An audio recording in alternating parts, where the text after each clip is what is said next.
Argiaren podcastak.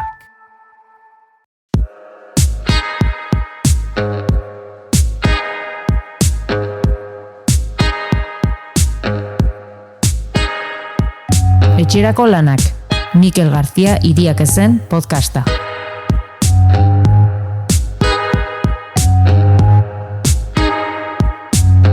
Ni hirugarren DBH-ko mailan proposatu zidaten errepikatzea juteko dibertsifikaziora, baina nik erabaki nuen ez asignatura horiek aurrera atera, eta pasa zeren iruditzen zitzaidan unmiagarria urte bat gutxiagoekin nahastea klaseetan. Eta gainera ere laguna galtzen nituen, eta zitzaidan justua iruditzen, adibidez, zuk errepikatzen duzu bi asignatura baino gehiagorekin, eta justo nituen 3 asignatura suspenditutak, eta ez zitzaidan justua iruditzen zetik adibidez matematikan 8 ateratzen nituen, eta ingelesean 3 edo 2, eta horregatik ez zait justua iruditzen berriz asignatura guztiak errepikatzea pasatzeko kurtsoz. Beraz, pilak jarri nituen eta lortu nuen aurrera jarraitzea, kurtsoz pasatzea.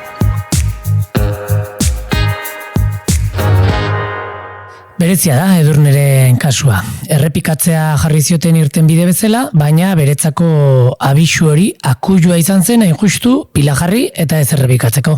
Ikasgai batzuk trabatuta zituelako ikasgai guztiak berriz egitea ez zuen bidezko ikusten.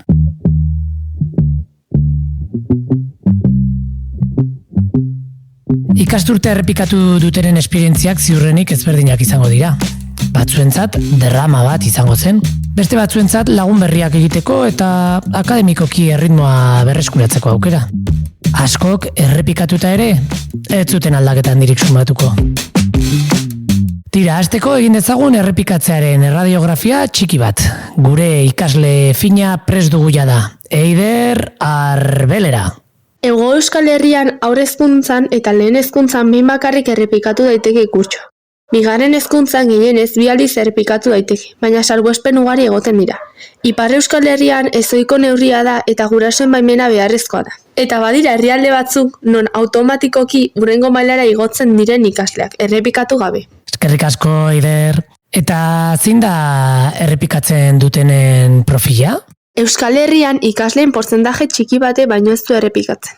Errepikatzaileen artean mutil gehiago daude neska baino, eta askok etxean egoera sozial, ekonomiko eta kultural baxuagoa dute.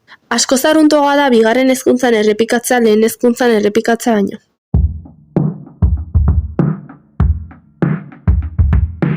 Eta hori Eider ez da batere harritzekoa. Gakoetako bat ebaluazioan dagoelako.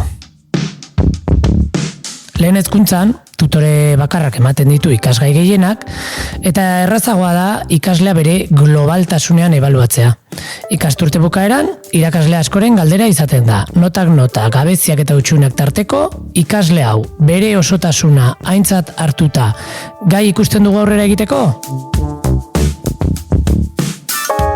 Aldiz, bigarren hezkuntzan, hori galtzeko arriskua handiagoa da.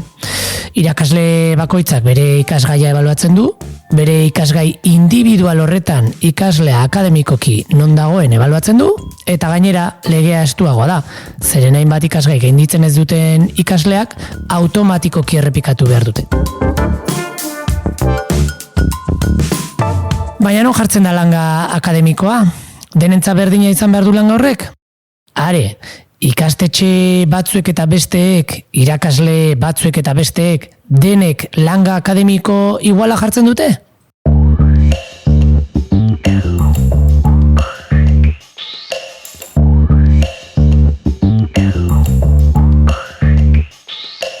Ebaluazioaren kontuer simplifikatzeko legeak betidanik, aspaldidanik, zer egin dugu? Mailakatu, mailaz maila, edukiak eta lorpen mailak eta zailkatu gehien bat adinaen arabera eta minimo bat finkatu. Minimo horixetara llegazkeo aurrera eta gainditu ezean, atzean geratu eza. Punto. Besterik ez da kontuan hartun, inoz bez. Curriculum ofizialean azaltzen diez interesen, edukinak, helburuek eta lorpen adierazleak berberak direz ikasle guztientzako. Horrek elementu guztiak bardin apliketan ez? Nik dudarreko daz. Badaoz ikastetxe batzuk eta ganea gizarte mailan nahiko ezagunak izaten dira, edo inguruan ezagunak izaten dira, nun exigentzi maila altuagoa den, eta ospetsuak dire horresegatik hain zuzen ere. Eta badaoz beste batzuk, nun justu kontrakoa pasten den. Pedro Jose Macho Agilloren hitzak entzun ditugu, hezkuntza ikuskaria da bera. Tira, ebaluazioa errendimendu akademikoan gehiegi zentratzen dela dio hainbatek, baina testu ingurua ere kontuan hartu behar duela ebaluazioa. Adibidez, etxean edo eskolan, momentu txarba bizitzen ari den ikasleak beste kezka batzuk izango ditu buruan. Asumitu beharko da, aurre edo gazte horrek, denboraldi batez behintzat, eremuk jakin batean ez duela aurrera egingo.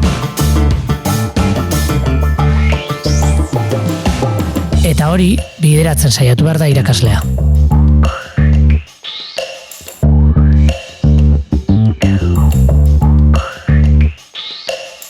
Isei Beiren ikerketak oinarri hartzen baditugu, errepikatu duten ikasle gehienentzat ikasturte berdina berriz egitea ez da akademikoki eraginkorra. Pedro Jose Macho ikuskariarentzat normala da, akademikoki ez hobetzea. Errepikatu eta soluzioa baldin bada, berriz ere gauza berbera egitea modu berberean. Ezer ez bada aldatzen eta ezintasunak berdinak baldin badira, berdina izango da emaitza dio berak.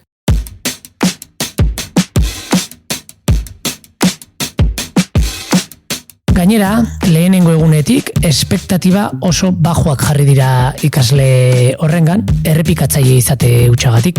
Eta hori guztia akademikoki hitz egin da, zeren sozialki, emozionalki, psikologikoki ere ondorioak izan ditzake errepikatzeak. Estigma horretaz diharduen justu Agurtzane Martinez irakasleak. Eta ez da errepikapena larriena, niretzat, errepikatzea edo ez, no? ¿Qué más da?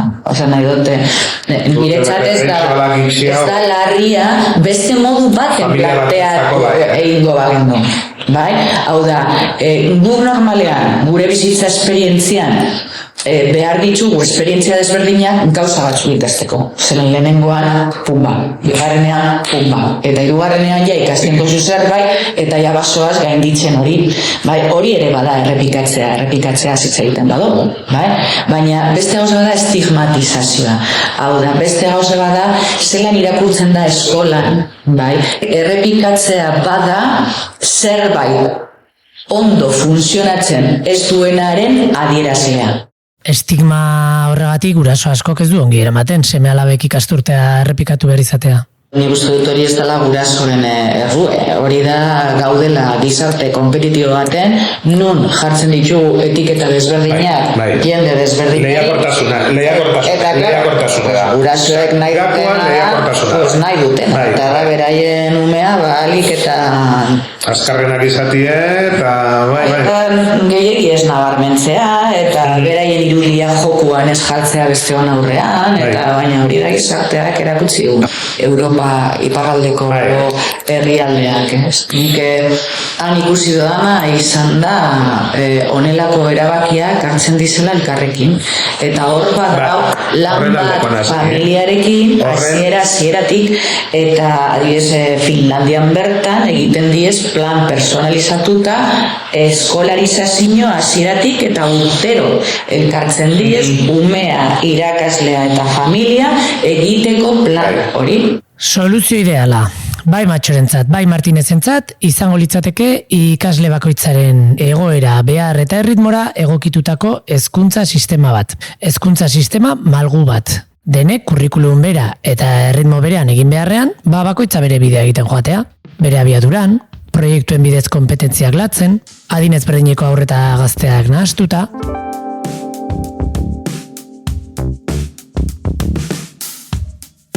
Eta denek ez dute zertan adin berarekin bukatu derrigorrezko hezkuntza.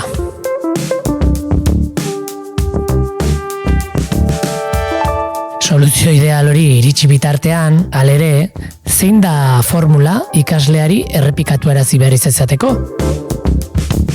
Laburrean, ikaslearentzako plan pertsonalizatua. Adibide bada, diversifikazio kurrikularra. Akademikoki zailtasunak dituzten ikasleak laguntzeko programa. Jakina, ratio txikiagoak izateak, alegia irakasle bakarraren kargu ikasle gutxiago izateak, horrek ere izugarri erraztuko luke arreta personalizatuagoa eman alizatea.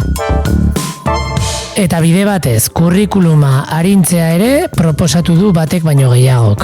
Zer da benetan oinarrizkoa ikastea eta zer da plusa.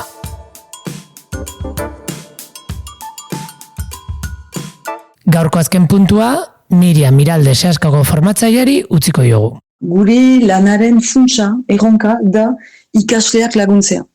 Eta beraz lehenik horretarako guk, irakasleok, sinitsi behar dugu ikasleengan. Maiz ez dute hoien baitan sinesten eta batzutan ere burasuek ez dute beren buruan sinesten. Alta gertatzen da uda batez, urte batetik bestela, ikasle horiek lortzen dutela maturitate intelektual eta emozionala, eta hori esker lortzen dutela utsegite egoratik ateratzea. Orduan, gero, konkretuki, egunerokoan egoera batzuk ala ere zailak dira kudeatzea. Hau da, dibidez, zailtasunetan diren ikasle horiek mugituak direla batzutan, eta provokazioan ere aritzen direla. Eta naiz eta hori izan alaitak guztiz guk sinitsi behar dugu eta segitu behar dugu laguntza proposatzen, hurbildu behar gira hoien gana, argi da ez dela berdintasunez jokatu behar zuzentasunez baizik. Ikasle horiek gure arreta gehiago behar dute. Hasiera batean, agian, ez estatuko dute gure laguntza eta hala ere pazientziarekin eta begi honez izanez, beraz lortzen alda, berriz mugimenduan ematea ikasle horiek, berriz lan egin dezaten. Eta horrela delarik jaia irabazia da. Gero, konkretuki, ere guretako hori guztiak eskatzen du energia hainitz, eta beraz, hobe dugu bai guk erakasleok forman izaitea. Baina denbora berean, garaipen txiki horiek, eta guretako da zera segitzeko gogoa emaiten gaitu eta horrela, eta hori da gure lanaren funtsa.